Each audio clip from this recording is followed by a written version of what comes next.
Welcome to another episode of Sideline Sanity with me, Michelle Tafoya. Hey, hit that subscribe button. We'd love to have you as regular listeners. Every day we try to present really good content, and today is about reparations. Reparations are something that I, at one point in my life, thought was a good idea. I had read some Ibram X. Kendi, and then I realized what he writes about is really anecdotal. And it's not that these stories aren't important. They're very important. What happened in the time of slavery, in the way blacks have been marginalized, African Americans here in America for a long time, is awful. And there have been some reparations along the way. But right now in California, San Francisco to be specific, there is a reparations plan in being considered that you've just got to hear to believe. And we've got some reaction to it from someone who used to be part of Black Lives Matter, but is no longer. He says he's sort of opened his eyes to see what's a little more honest look at everything. That's next. For nearly 3 decades, she's reported the action from the sidelines. She started very young. She's covered the NBA, NFL, Olympics, and the college football and basketball national championships. And now, during these insane times in our world, Michelle Tafoya thinks we need a serious dose of sanity. This is Sideline Sanity with your host, one of the sanest people on planet Earth, Michelle Tafoya.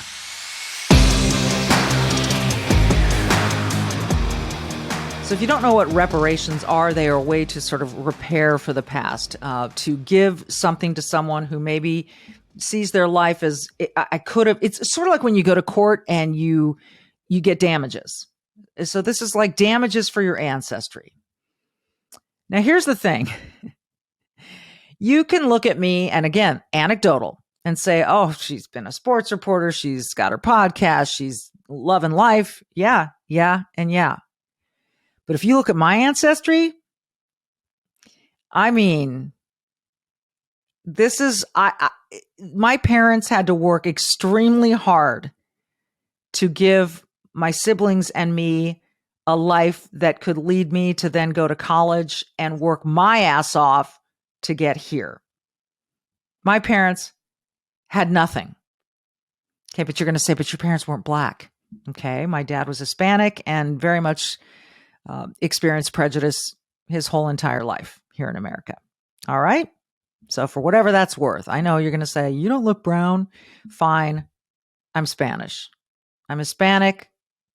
My dad was called many names, and so was I as a child growing up in Southern California for that reason. Okay? I'm not trying to compare it. What I'm trying to say is that with every person comes a history. Lots of people have had really privileged histories. Lots of people have not. But the color of the skin isn't necessarily what has made people privileged or not privileged. So, cut to 2023, San Francisco, California. Extremely liberal city. We all know that. And they are considering, as we speak, a reparations plan that lays out like this. Payments of $5 million to every eligible black adult. The elimination of personal debt and tax burdens. Guaranteed annual incomes of at least $97,000 for 250 years. And homes in San Francisco for just $1 a family. These were just some of more than 100 recommendations made by a city-appointed reparations committee tasked with this question of how to atone. How to atone. Now, not everyone who is a person of color agrees with this idea. And one of the people who is speaking out is a former Black Lives Matter activist. His name is Xavier DeRousseau. And he was on a show, and we've pulled the sound from that show to give his side of things. It is a side, by the way, that I've heard echoed by many others. But let's start, John Berg, my producer, with cut number 1, where Xavier DeRousseau calls this effort a way to gaslight blacks. Let's hear it.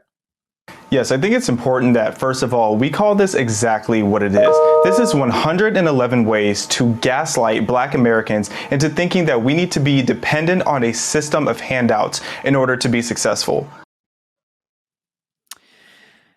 I agree. When you tell people they don't have to work for the next 250 years, clearly that's a thing that's passed along for generations, that they can buy a house for $1 in San Francisco. Do you know what the property values are in San Francisco? And that on top of that, they're relieved of all their debt, no tax burden, and here's $5 million a person.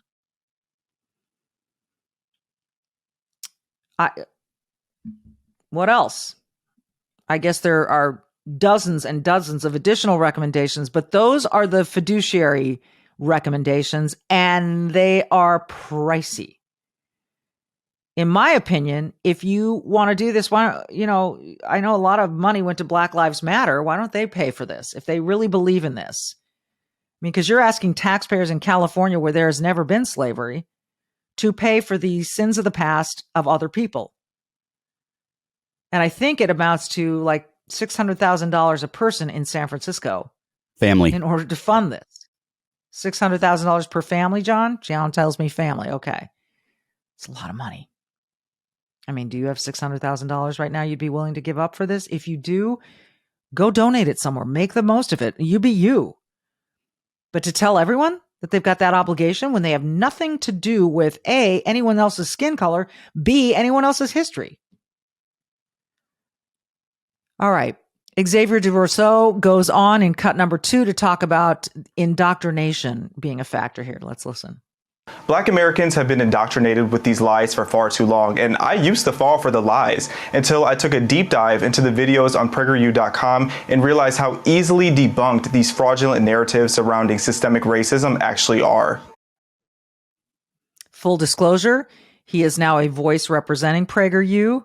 For those who don't know what PragerU is, Dennis Prager is a conservative thinker, Jewish man out of California who has started this series, and I've been a part of it, of conservative videos and writings and fireside chats and many, many things to try to debunk some of the stuff that is out there. You can go listen and say, I disagree, go for it. But in this young man's case, he found it fruitful. And it changed him. It changed him a lot. So are these reparations going to actually happen? We'll get into that after I tell you about this. You've got to start taking care of your liver. If you're not, I'm going to tell you how. But here's why. Your liver takes care of you. It's responsible for hundreds of functions in your body that it's been helping you out with since you've been alive. Now, listen to this. The latest data from the American Heart Association indicates that adults with fatty liver, which just sounds gross, were 3.5 times more likely to have heart failure than those without. And the American Liver Foundation says that 100 million Americans have fatty liver. So each and every one of those people is 3.5 times more likely to have heart failure. I mean, that's a big number. So a lot of us are at risk, and we throw everything at our livers. We throw cholesterol, alcohol, toxins, statins, cigarettes, Tylenol. That's why so many of us have that sluggish fatty liver that makes us gain weight and lose energy. For decades now, your liver has helped you with over 500 key functions. It's time you give back, and there is a solution. I told you I'd have it for you. 3 words: Liver Health Formula.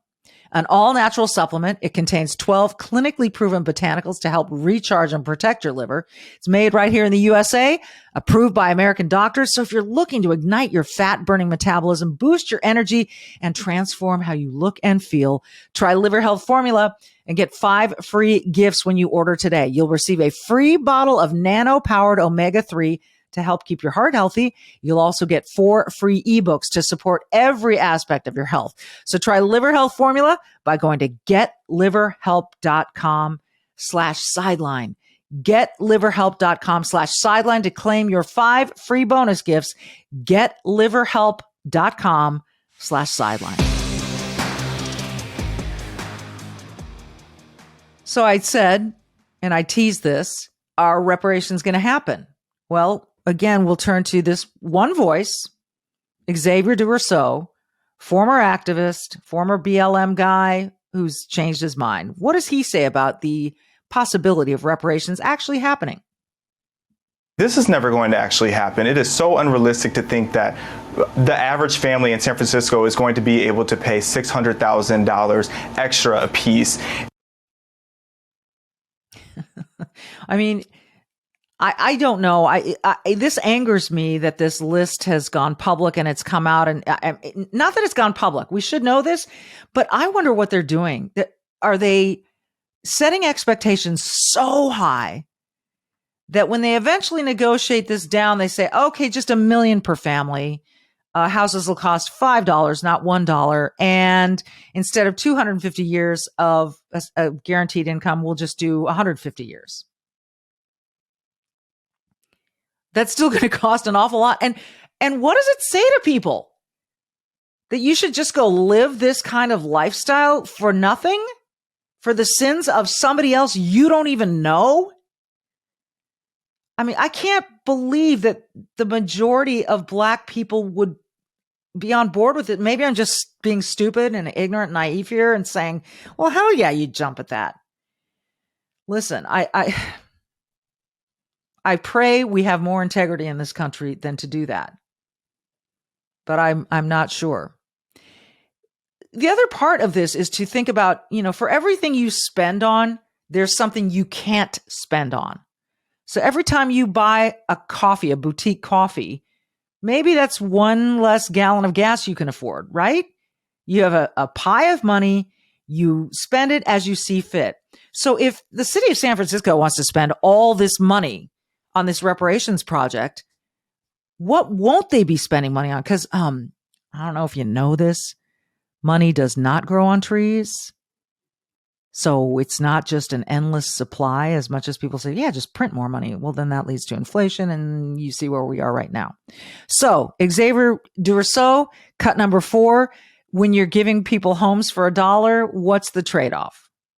The most alarming thing for most is the $5 million going to each Black person. But for me, as an American, I'm looking at this list and I see that they're wanting to sell homes at $1 to Black Americans. As an American and as someone who used to live in the San Francisco Bay Area, it's disgusting to me that we're more focused on slavery, which ended in 1865, than we're focused on the veterans who are on the streets of San Francisco, homeless and begging for spare change in 2023. That's where they need to start sending their money. Yeah, veterans have actually sacrificed quite a bit for all Americans to live safely in this country. And they're being ignored. Not completely, but not city of San Francisco isn't doing a whole lot for them, except giving them places to shoot up. I mean, San Francisco is one of the most dysfunctional, grotesque places. Look, my dad was born and raised, he was born in New Mexico. He was raised for most of his life in San Francisco, went to Galileo High School, same as O.J. Simpson. He is spinning in his grave right now. He loved San Francisco. He used to call it the jewel of the Western Hemisphere. He was so proud to be a San Franciscan. This is awful, what's gone on in San Francisco in the last decade or so. It's awful. Awful. All right. So who would pay for this? We talked about $600,000 per family in the city of San Francisco that would be responsible to chip in for all of this. But what do we really think? I mean, California isn't necessarily known for its generosity. And before you slap back at me on that idea, I'm gonna show some proof. And I'm a Californian. I was born there. My mom still lives there. She spent every one of her 92 years on this planet in California. But generosity may leave something to be desired. I'll explain in a second. Are you tired of looking tired? Guess what? You don't have to. Let me tell you about my skincare secrets. I'm excited to share these with you. Genucel Skincare is an amazing antioxidant-based skincare company that's made and manufactured right here in the USA. Formulated by a pharmacist with quality ingredients, their products are sure to smooth out fine lines, and wrinkles while preventing new ones from forming. Now, my personal favorite, I talk about this a lot, is the Deep Sea Cleanser. It is soap free. Soap free. And so once you use this cleanser, your skin feels fresh and ready to absorb whatever moisturizer or serum you put on next. And that's where Genucel comes in handy, because right now you can save over 70% off Genucel's most popular package just in time for the warm spring weather, featuring Genucel's Ultra Retinol that contains a powerful retinol alternative, safe on your skin in the summer sun, and Genucel's Dark Spot Corrector to reduce the appearance of dark marks and sunspots from those long summer days outdoors that we love. Plus, you'll still get Genucel's classic under-eye bags therapy for those annoying under-eye bags and puffiness. And with its immediate effects, see results in as little as 12 hours guaranteed or your money back. Don't wait. Visit Genucel.com/Michelle, Michele, just one L, don't forget, to save over 70% off the most popular package. Plus, every order subscription includes a luxury gift box with 2 free springtime essentials. That's 2 free gifts plus free concierge shipping for a limited time. Go to Genucel.com. That's GENUCEL.com/Michelle. That's Genucel.com/Michelle. So, so we talk about paying for reparations. It's a really interesting look at the psyche of different people in America. Again, I'll go back to Xavier Durso from PragerU, former BLM activist. Here's what he says about white liberals. They never do. If I went up to a white liberal and handed them my Venmo account, they wouldn't send me any money, but they're the first people to demand reparations because it's just another level of them virtue signaling. And like you saw in some of those prior clips, people are taking full advantage. They're selling their books. They're selling Black people their own oppression because it's profitable to indoctrinate people with victim mentality. That's really well said what he just pointed out. It's profitable to point out the victim mentality. If you look at the people who have profited from victim mentality, if you look at BLM, and all that money, heck, one of the banks, Silicon Valley Bank that just went under, gave like $75 million to Black Lives Matter. I mean, where's that money? Who's benefiting? Has anyone seen improvement since that movement raised all that money? Well, I know a few women who saw improvement in their own lives, but I don't think every Black person in America saw improvement from that. So I'll finish with this because John Berg sent me a great article today about tipping and what that may say about people in California and generosity in general. So there's some information, some data. We've got to trust the data, right? About tipping. And it's a restaurant trends report that breaks down tipping by state and major cities. The 5 most generous tipping cities of the 12 major metros analyzed were Cleveland, Denver, Salt Lake City, Phoenix, and Richmond. I believe that's Richmond, Virginia. The 2 lowest, San Francisco and Los Angeles. The 2 lowest cities in terms of their tipping, San Francisco and Los Angeles. It turns out that Californians generally are the worst tippers in the nation. A breakdown by states shows the Golden State ranks dead last in tipping, far below the national leaders. Delaware, Indiana, Wyoming, Kentucky, and West Virginia are the top 5 states in terms of tipping. And they break it down by the average percent that people tip. Delaware, almost 22%. And I'll just go to the number 5, West Virginia, almost 21%. So how do you explain this? I mean, there are a lot of really wealthy people in Hollywood and Silicon Valley and California that have a lot of money, and they go out a lot. So where's all the generosity?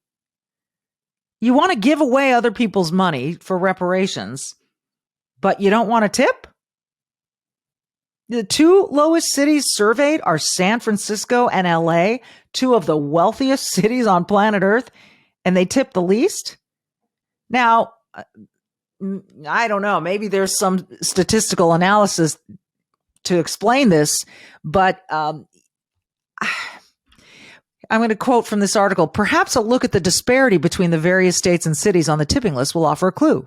San Francisco and Los Angeles are the two lowest tipping cities in the country.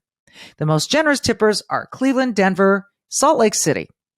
In terms of entire states, the best tippers are found, as I said, Delaware, Indiana, Wyoming, Kentucky, and West Virginia. Are you noticing a pattern yet?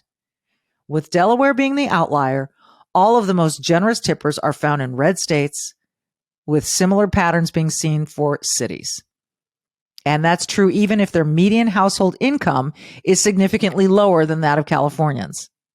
Conservatives simply seem to be more generous by nature, particularly with dealing with working class people who don't tend to earn a lot of money.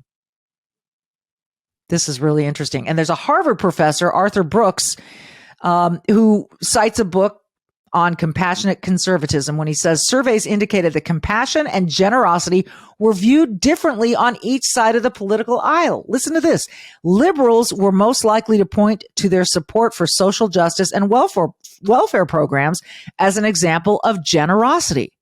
Conservatives were more likely to cite charitable donations taken out of their own pockets. That's an important distinction, this article says. Support for governmental social programs is not actually charity. Real charity requires a choice. The taxes that pay for welfare programs are not optional. I'll say that one more time for emphasis. The taxes that pay for welfare programs are not optional. And charity requires giving something that is actually yours to give. Giving other people's money through social justice programs is neither charitable nor generous. I don't know how to say it any better than that. But it's quite possible this notion of reparations is seen as a way to spend other people's money to help people out. But I would contend it just propagates this sense of entitlement, this sense of dependency.